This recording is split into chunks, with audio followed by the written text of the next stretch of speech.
At its core, Mafia 2 is a third-person action crime game. It has all the exciting car chases, all the gunfights, and all the melee combat that you'd expect from a game like this. Our target kind of experience was very much things like Goodfellas, Godfather, very kind of adult movies with very serious themes. And for that to happen, we needed the game world to be realistic.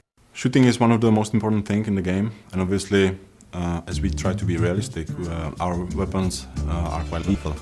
We really want it to feel like deadly combat. What we don't want is the player sort of rushing enemies and doing things like that, you know. You can only take 2 or 3 shots before you actually die. If someone shoots at you, the first instinct is to get behind some cover.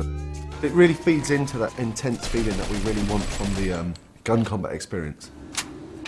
We spent a lot of time and effort on the cover system because the player will spend a lot of time using it.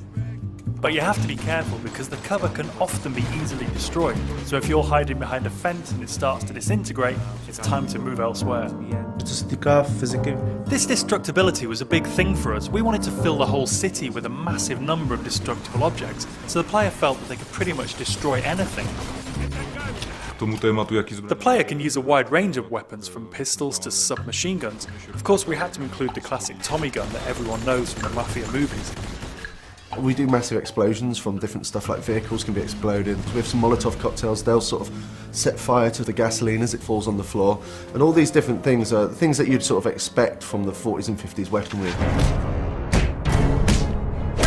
Melee combat in the game is a really sort of visceral experience. We want it to feel really brutal. So it's a very simple system. Using 2 buttons, you perform these either hard punches or light punches. And then using a combination of these, you perform these finishing moves. And the coolest thing is these finishing moves are sort of context sensitive as to where you are in the world. So if you're stood near the hood of a car, then the player might punch a guy and then sort of smash his head against the hood of the car, which is a really cool thing.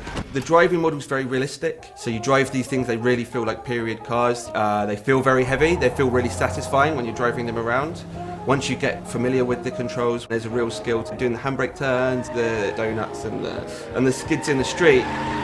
The inspiration for these has been the cars and the car chases that you see in gangster movies. So if you visualise a gangster movie chase, you know, the cars screeching around the corner with the smoke coming off the tyres, guys shooting out of the windows with Tommy guns, this is very much one of the key goals for the driving experience.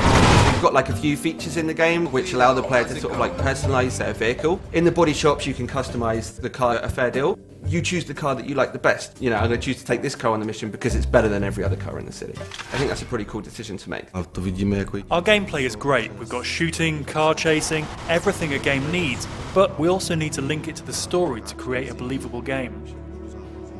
We needed to move away from some of the more arcadey conventions that you see in other open world games and focus more on a realistic experience for the player, so the player behaves like a mafia gangster.